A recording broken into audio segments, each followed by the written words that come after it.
Il video che state per vedere ha una storia tutta particolare. Innanzitutto è stato registrato parecchio tempo fa, quando ancora non facevo parte a titolo effettivo del team SH. Dovevo svelare il mio nome, avevamo deciso che ormai era il momento giusto per farlo, quindi il passaggio da Apple Pie a Lara.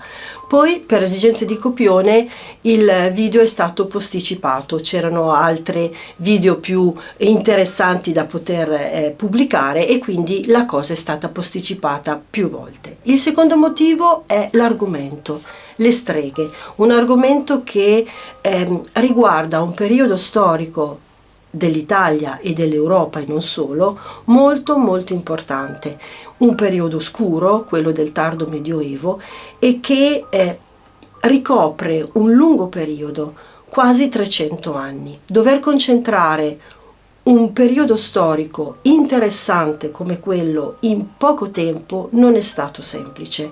Il video che vedrete non sarà corto, perché sono tante le cose da raccontare e non me la sentivo di tagliare su argomenti che erano basilari, per cui non è stato facile farlo, ma è stato bello, bellissimo, e forse uno dei video di documentari a cui sono particolarmente legata. Il terzo motivo è la location. Per un argomento del genere occorreva trovare un posto speciale e è stato scelto il castello di Landriano perché ha una storia di streghe e quindi è stato deciso di registrarlo lì.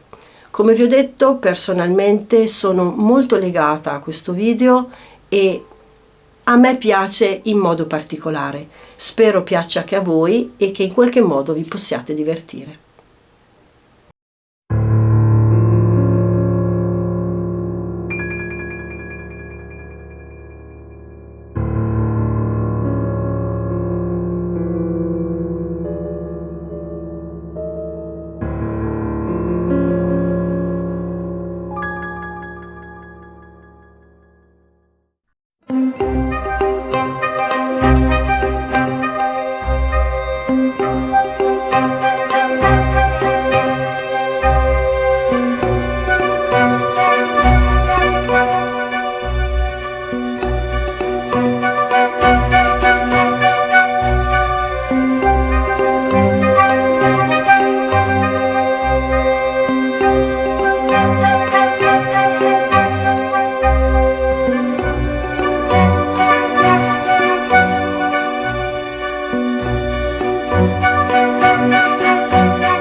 Ok amici, siamo arrivati sul luogo del delitto, o meglio dire il luogo delle streghe, uno dei tanti luoghi delle streghe, perché poi l'Italia sapete bene che è piena di queste leggende, è piena di posti dove hanno vissuto queste streghe o presunte tali, e insomma è un posto che gli SH hanno già visitato almeno 2 volte e altri Ghost Hunter altrettante volte. Insomma è un posto famosissimo, non stiamo parlando di Triora perché siamo in Lombardia, ma siamo al castello di Landriano, meglio conosciuto come il castello di Jeannette. Quindi quale posto migliore per parlare di questo argomento?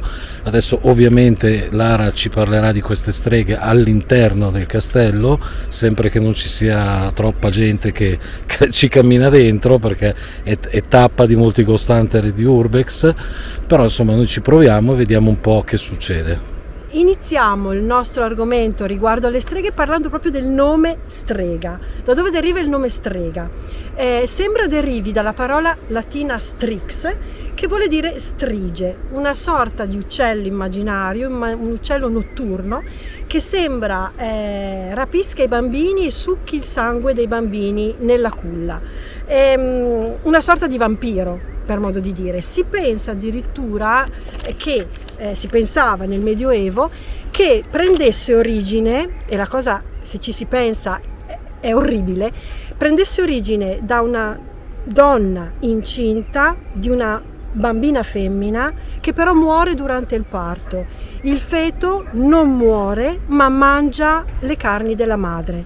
cioè è una cosa orrendissima. Mamma mia. Se si può dire orrendissima, lo diciamo. Sì, anche se non si può, fa niente. Esatto. Per cui la parola strega deriva da questo, anche se nel periodo medievale le streghe venivano chiamate anche lamia.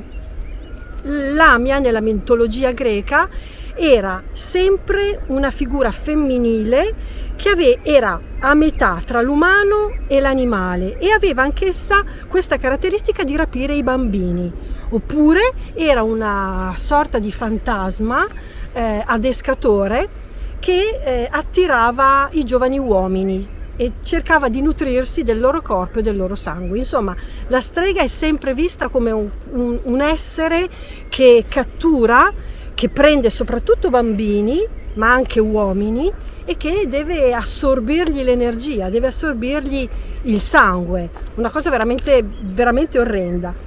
Questo perché?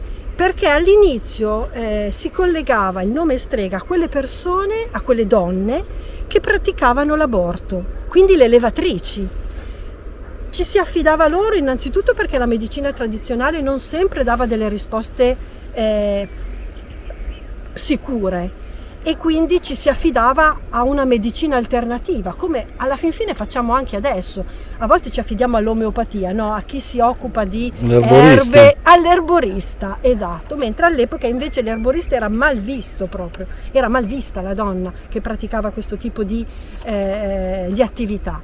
E ci si affidava a loro anche perché la medicina tradizionale alla fin fine era costosa e quindi andando da una strega ci si poteva arrangiare con una sorta di baratto, no? Tu mi dai la pomata, tu mi dai l'unguento, io ti do 2 polli, un coniglietto, no? Una volta si ragionava sì, così, col baratto. Così. Esatto. Continuiamo il discorso che si fa sempre più interessante, magari all'interno.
Iniziamo a parlare in maniera più approfondita dell'argomento streghe. Come vi ho detto prima, abbiamo visto da dove deriva il nome strega e perché veniva affidato principalmente alle levatrici. Per tradizione le streghe si diceva si potessero trasformare in animali, in gatti, oppure in lupi mannari alla ricerca delle loro prede, o addirittura si pensava avessero questo enorme potere sugli elementi naturali. In realtà, come abbiamo detto, erano donne, magari un po' particolari, erano anziane o vedove, malviste dalla gente, future spose rifiutate dai loro fidanzati, donne non più vergini, levatrici o curatrici che non potevano più praticare la loro attività, oppure addirittura malate di mente, persone, donne con problemi psichici e che magari erano malviste perché possedute dal demonio. Tutto ciò che non era considerato normale, in nome di quale normalità mi chiedo, era sospettoso, era causa di sospetto appunto. Addirittura donne che si incontravano a casa per parlare, che ne so, di cucina, di ricamo, erano malviste perché potevano invocare il diavolo. La cosa mi fa sorridere perché mi viene da pensare a cosa potrebbero dire adesso della festa dell'8 marzo, quando tutte le donne si incontrano insieme, sarebbero dei sabba fenomenali. Un aspetto curioso relativo alle streghe è quello che riguarda la iconografia classica. Come venivano raffigurate le streghe? Beh, innanzitutto come donne vecchie, avevamo detto, no? Vecchie, col naso adunco, arcigne, ma si ricordano anche streghe molto molto belle. Ad esempio nella cinematografia non dimentichiamo la bellissima Angelina Jolie in Maleficent, e spesso venivano rappresentate con accanto un filatoio o nell'atto di intrecciare nodi o nel creare pozioni magiche. Ho scoperto pochissimi giorni fa, guardando la televisione, a volte guardate, ci sono certi programmi che fanno stupire, il perché le streghe vengono rappresentate col cappello a punta e la scopa. Ci si rifà alle cosiddette alewives, cioè le donne che nel Medioevo vendevano la birra. Queste donne portavano un cappello a punta proprio per essere riconosciute in mezzo alla gente, pensiamo nei mercati, o addirittura se vendevano la birra presso le loro abitazioni mettevano una scopa fuori dalla porta, proprio per far capire alle persone, agli uomini magari, che in quella casa si vendeva birra. Erano per lo più vedove o persone o donne anziane, ed è per questo che il collegamento è quasi automatico, no? Strega, donna anziana, cappello a punta e scopa. Ogni strega per tradizione è accompagnata da un animale particolare, quello che viene chiamato il famiglio. Animali che hanno anch'essi delle caratteristiche particolari e che sono i loro consiglieri. Il gatto nero. Il gatto nero è per eccellenza l'animale collegato alla strega e al demonio, ma anche il gufo, la civetta, il corvo, il topo, il rospo.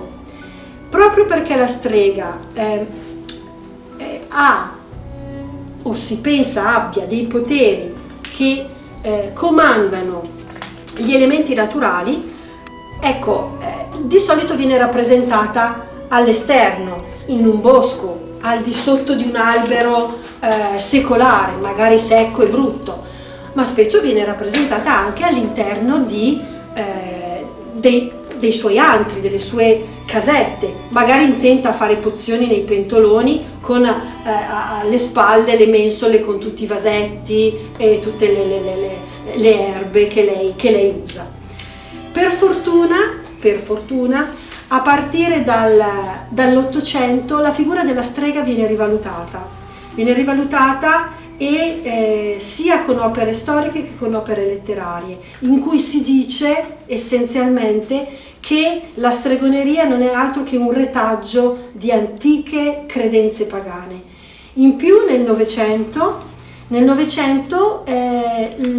viene rivalutato ulteriormente, soprattutto con nuove religioni neopagane come la Wicca, dove si afferma che la figura della strega non è altro che da collegare a delle guaritrici o curatrici che si occupano di elementi naturali e che sanno usare le erbe.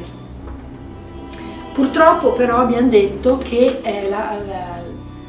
la figura della strega entra a far parte della storia in un periodo molto molto particolare. Mi sono sbagliata prima nel definire il periodo, non 1350 ma dal 1450 al 1750, quindi questo periodo di 300 anni a cavallo tra il Medioevo e l'età moderna, in cui si mette in atto la caccia alle streghe, cioè l'insieme di tutti quegli atti persecutori contro una fatidica, presunta setta adoratrice del demonio, di cui farebbero parte anche le streghe.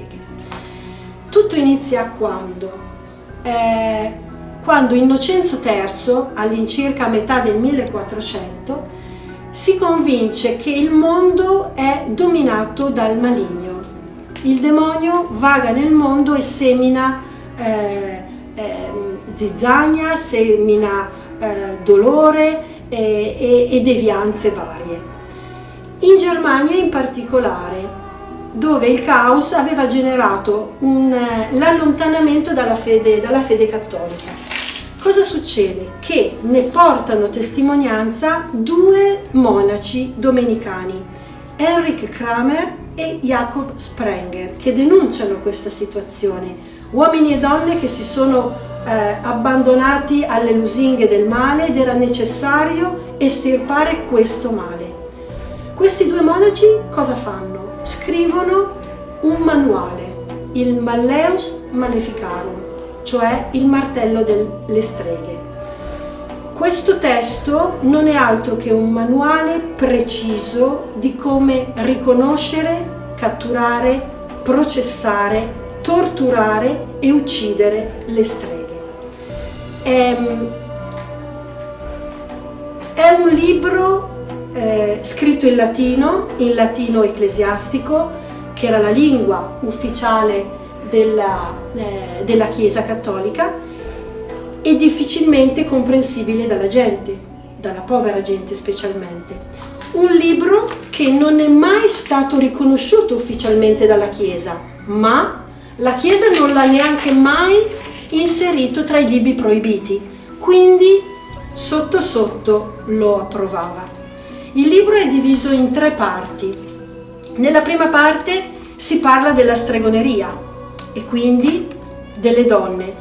Le donne che erano le predilette dal diavolo perché erano donne deboli e inferiori di intelletto. Ricordiamoci che nel Medioevo la figura della donna, purtroppo non solo nel Medioevo, perché anche oggi in certe parti del mondo la donna non è considerata, la donna era vista dalla Chiesa come Eva, la peccatrice, quella che aveva ceduto alle richieste del serpente, del diavolo, e per la società era una creatura inferiore, una donna debole dal punto di vista intellettuale e anche fisico, sottomessa al padre quando era in famiglia e sottomessa al marito quando si sposava. Addirittura si combinavano i matrimoni in tenera età.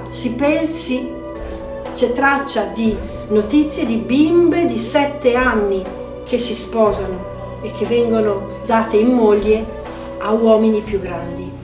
Per fortuna che oggi c'è il reato di pedofilia, mi viene da dire, scusate, ma questo è. E in questa prima parte proprio si parla di questo, della natura della stregoneria, della natura della donna inferiore, soffermandosi in maniera morbosa su quelli che sono gli atti sessuali e le orge che in teoria venivano fatte tra donne e il demonio nei cosiddetti sabba. Nella seconda parte del libro si approfondisce ulteriormente l'argomento e si accenna a come fermare il male della stregoneria. Nella terza parte tutta la procedura nei minimi particolari della cattura, come riconoscere le streghe, il processo, le torture. Come riconoscere una strega? Il testo è molto chiaro. Ci sono dei simboli del demonio chiamati stigma diaboli che sono riconoscibili sul corpo della donna. Uno di questi è una zona, in un punto qualsiasi del corpo, insensibile, e per trovarla che cosa facevano? Prendevano degli spilloni e trafiggevano il corpo delle donne fino a trovare questo fatidico punto che non esiste, perché vai a punzecchiare, vai a infilzare una donna con un ago, voglio vedere, si dice no, non sento niente, una donna come un uomo, come qualsiasi altra creatura vivente. La presenza di una terza mammella con la quale si pensava che le donne allattassero i vari demoni.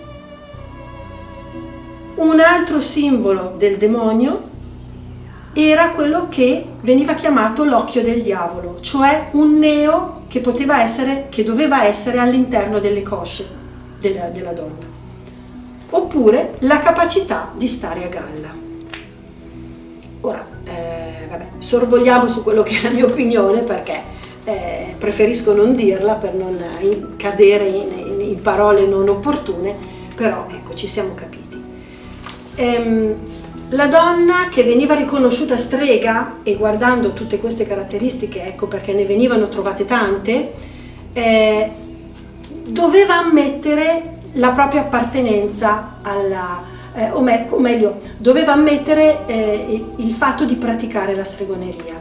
Se non lo ammetteva di sua spontanea volontà, doveva per forza essere sottoposta a tortura, in modo che lei confessasse, perché doveva confessare. E le torture erano atroci. C'era la tortura della ruota. La donna veniva legata a una ruota di un carro e con martelli e pietre veniva colpita.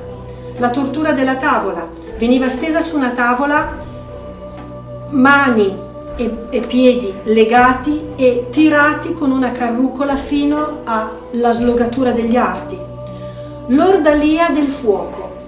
Dopo 3 giorni di purificazione, in cui la donna veniva sottoposta ai sacramenti, veniva fatta digiunare e poi benedetta, le veniva chiesto di trasportare un ferro rovente per una certa distanza. Il peso del ferro doveva variare a seconda della colpa. Se portava a termine il tragitto era salva, ma se faceva cadere quel ferro rovente era colpevole a prescindere. L'ordalia dell'acqua. La donna veniva costretta ad immergere le proprie braccia in un barile di acqua bollente, e questo per 3 giorni di fila, e la profondità che doveva raggiungere era proporzionata alla colpa che le veniva imputata. Alla fine dei 3 giorni la bruciatura che si ritrovava sulle braccia veniva scandagliata e in base a non so quali precisi criteri veniva accusata di stregoneria. Poi c'era, forse, quella più brutta no, perché sono atroci tutte, però il tratto della corda, la tortura del tratto della corda, cioè la donna le veniva chiesto di mettere le braccia dietro la schiena, le venivano legati i polsi e con una carrucola le braccia venivano alzate fino a quando il corpo tutto veniva alzato in altezza. Ovviamente le braccia venivano slogate, ma non solo, veniva fatta cadere di colpo e strattonata. Immaginate cosa poteva succedere. Tutte queste torture inevitabilmente portavano alla confessione della donna, perché stremata dal dolore arrivava a confessare, e quando confessava veniva poi portata davanti al giudice. Anche in questo caso dovevano essere prese delle precauzioni, perché innanzitutto non poteva toccare terra, perché se toccava terra toccava gli inferi e prendeva energia, quindi veniva messa in una cesta e sollevata da terra, oppure legata su un asse e trasportata. Davanti al giudice non poteva guardarlo negli occhi perché poteva ammaliarlo. Una volta non si potevano toccare le sue mani o le sue braccia perché potevano procurare degli incantesimi, e una volta imprigionata non doveva essere lasciata da sola, perché si pensava che il demonio potesse portarla al suicidio. Quando veniva condannata, la sua condanna non ricadeva solo su di lei, ma anche su tutte quelle persone che sapevano di lei e che sapevano che faceva determinate cose, chissà quali, ma quelle erano il fatto di curare con le erbe, il fatto di essere malata di mente, cose del genere. Ecco, queste altre persone venivano condannate a loro volta. I beni della donna condannata venivano confiscati quasi subito, tanto alla fine veniva condannata e non c'era speranza. e quindi ne subivano anche i familiari, persino i defunti della famiglia venivano dissotterrati e le loro ossa venivano bruciate. Insomma, non era vita facile per quelle donne che in quel periodo venivano additate come streghe, imputate e accusate. La condanna era unica, il rogo, perché il male doveva essere estirpato con il fuoco. La condanna non veniva eseguita direttamente dalla Chiesa, bensì dall'autorità civile, cioè dal braccio secolare, che comunque eseguiva quelle che erano le sentenze dell'autorità ecclesiastica. Il numero dei roghi in Europa, e non solo, ma anche negli Stati Uniti, dell'America del Nord, furono tantissimi. Non è data la certezza di quanti in numero, ma tantissimi. La maggior parte dei documenti che portavano i dati delle donne, dei processi, di tutte le prove, furono distrutti, quasi a nascondere la vergogna di quello che è successo, ma molti ce ne sono ancora e vengono sicuramente gelosamente conservati. Parliamo ora del caso più eclatante di caccia alle streghe, che non si è verificato in Europa, bensì negli Stati Uniti, nell'America del Nord, precisamente alla fine del Seicento a Salem. Salem ormai è conosciuta e nota come la cittadina delle streghe, no? Si nomina Salem, vengono in mente per forza le streghe. Cosa successe? Successe che due bambine cominciarono ad assumere dei comportamenti strani e iniziarono a nascondersi dietro degli oggetti, a contorcersi per terra, a parlare male nel senso come pronuncia, come parole, facevano fatica a parlare, non si capiva quello che dicevano. L'accusa di stregoneria ovviamente non arrivò subito. Prima si contattarono i medici, il medico del villaggio in particolare, perché le visitasse. Purtroppo il medico del villaggio non riscontrò nessuna patologia fisica e automaticamente, in mancanza di una diagnosi medica precisa, l'accusa di stregoneria fu automatica. Però che cosa successe? Visto che la possessione demoniaca, la presenza del maligno non poteva essere casuale, occorreva che qualcuno la infliggesse, quindi occorreva cercare chi aveva procurato questo danno fisico e mentale alle bambine. La questione quindi divenne subito una questione giuridica.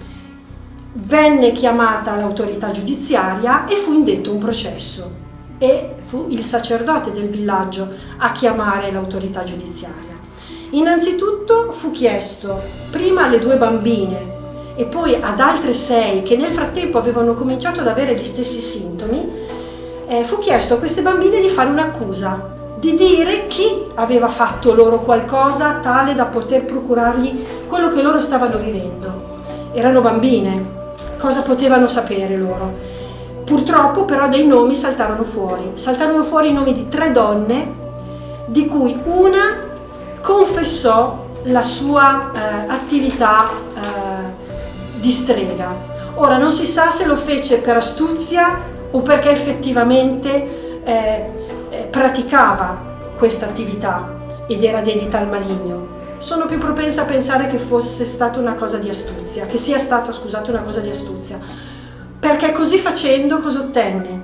Non fu processata, ma le fu chiesto semplicemente di allontanarsi dal villaggio e questo la salvò, mentre le altre 2 andarono a processo. Questo però, il fatto che lei confessò di praticare la stregoneria, anche se ammettiamo per salvarsi, scatenò il panico nel villaggio, perché si cominciò a chiedersi chi altri poteva praticare la stessa attività.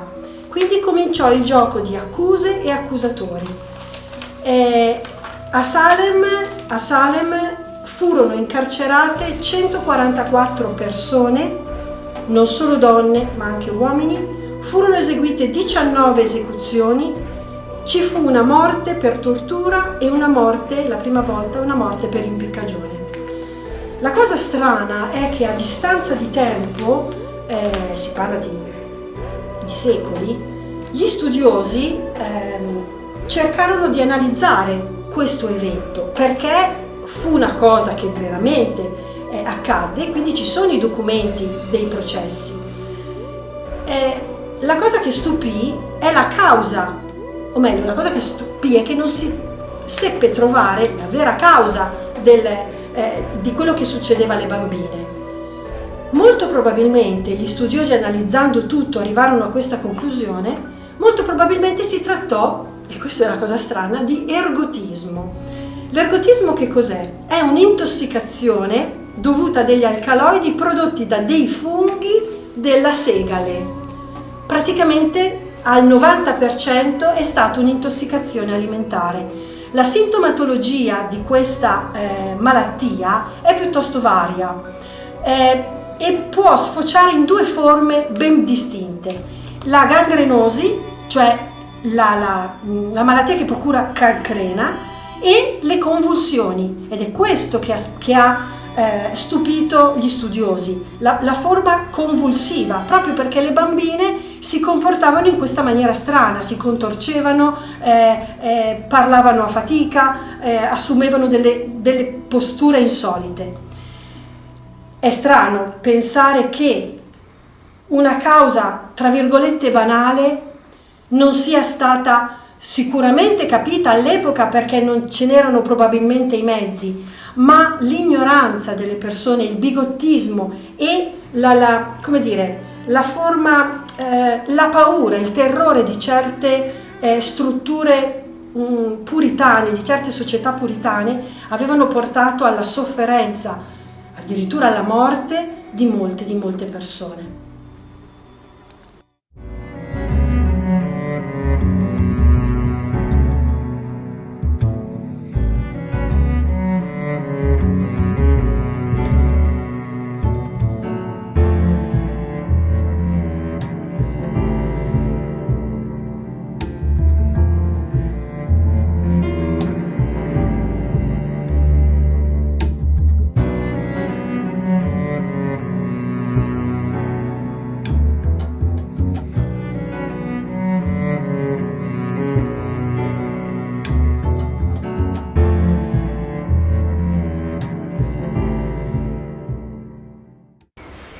La caccia alle streghe, come abbiamo detto, ha colpito tutta l'Europa e anche l'America del Nord. In Europa, anche in Italia ovviamente. Qui siamo in Lombardia e parlando della Lombardia ci trasferiamo non tantissimo lontano da qui, a Milano. A Milano c'è una piazza molto famosa che si chiama Piazza Vetra. Piazza Vetra è nota perché vi si uccidevano le streghe, perché si effettuavano i roghi che uccidevano le streghe. Nel 1228 Gregorio IX stabilì proprio a Milano la sede dell'Inquisizione lombarda, nel convento dei frati domenicani, frati predicatori, che proprio praticavano l'attività di predicazione contro l'eresia. Il Papa cosa fece? Tolse l'Inquisizione dal controllo episcopale e lo affidò a degli inquisitori di sua nomina, presi tra gli ordini dei francescani e dei domenicani. Il tribunale era presieduto da due giudici di pari poteri e di pari autorità, un francescano e un domenicano, e da uno staff di giuristi che li accompagnava. Nel 1251 Pietro da Verona, il domenicano Pietro da Verona, venne nominato inquisitore generale per i territori di Milano e di Como e iniziò un periodo veramente difficile e atroce. fu infatti l'artefice di aspri processi contro centinaia di uomini accusati e che in un certo senso per esasperazione si ribellarono e ordirono una congiura che portò all'assassinio di questo inquisitore generale. Nel 1559 la sede del Tribunale dell'Inquisizione fu spostata dal convento di Sant'Eustorgio, dove venne posta per la prima volta, al convento sempre domenicano della Santa Maria delle Grazie a Milano. Ma il periodo più brutto arriva con l'insediamento di Federico Borromeo. Sotto il suo episcopato, a Milano sempre, furono bruciate 9 streghe, 1 stregone e il luogo appunto deputato per i roghi era proprio Piazza Vetra. Un'altra particolarità riguarda la Basilica di Sant'Ambrogio, davanti alla quale esisterebbe una colonna dalla quale sembrerebbe uscire un odore strano, un odore di zolfo. È la leggenda. Non ci sono prove certe di questo, però certo che è una particolarità. In Italia c'è un paese che viene denominato il paese delle streghe e che è noto perché vi si effettuarono processi di stregoneria dal 1587 al 1589. È il paese di Triora, conosciutissimo. Furono effettuati un sacco di processi e gli incartamenti, i documenti relativi a questi processi sono tutti conservati presso l'Archivio di Stato di Genova. Furono tacciate di stregoneria 35 donne, molte di queste furono incarcerate presso le prigioni di Genova, di queste molte morirono dietro le sbarre, alcune morirono torturate e processate nella maggior parte dei casi proprio a Triora. Proprio per questo Triora viene definita la Salem d'Italia, proprio perché i processi di stregoneria furono numerosi e atroci. L'ultima cosa da raccontare al castello di Landriano è qualcosa che riguarda il castello di Landriano, e cioè il fantasma ipotetico di Jeannette, che sembra vaghi tra queste stanze, tra questi luoghi, in mezzo a questa vegetazione, muovendosi di nascosto per non farsi vedere, ma che qualcuno però ha visto, magari un volto dalle finestre o nei vari corridoi delle stanze, che sono per la maggior parte purtroppo mezze diroccate ma bellissime. Ci sono dei dipinti, degli stucchi stupendi. Jeannette non si sa se sia esistita veramente e non si sa se il nome fosse proprio Jeannette, perché è atipico da queste parti. Molto probabilmente si trattava di Giannetta Landriani, una discendente della famiglia Landriani, e che ha dato il nome al paese di Landriano, che era proprietaria di questo castello e che aveva una particolarità, la famosa particolarità che ha accomunato molte delle streghe del brutto periodo della caccia alle streghe, cioè aveva la passione per le erbe, si occupava di erboristeria, produceva unguenti, faceva creme per curare mali fisici. Purtroppo fu denunciata e l'unico sconto alla pena che ottenne fu quella di essere giustiziata a casa sua. Si dice infatti che il rogo che la portò alla morte fu effettuato nel cortile davanti al castello. E quindi possiamo smentire il fatto che sia all'interno del castello, esatto, ma è dove adesso c'è un parco giochi. Infatti, appena fuori. Dove c'è il parco giochi all'entrata principale del castello. Esatto. stavamo andando via da Landriano e dal castello, ma ci siamo fermati davanti al castello, all'entrata principale, dove c'è un parco giochi, e come vi avevo detto è qui che in teoria sarebbe stata bruciata e messa al rogo Jeannette. Si dice sempre che sia stato creato il rogo all'interno, nel cortile interno, ma molto probabilmente il rogo è stato fatto in questa piazzetta dove adesso c'è il parco giochi. Adesso ve la facciamo vedere. Il parco giochi. Ok, questo è il parco giochi, il parchetto dove probabilmente prima c'era una piazzetta o comunque sia un cortile. Allora è bello che adesso ci sia un luogo di divertimento, sì. Esatto, pensare cani, sì, tutto. Esatto, con tutto. Pensare che un tempo sia stato il luogo di un'esecuzione fa parecchia tristezza, quello sì. sicuramente.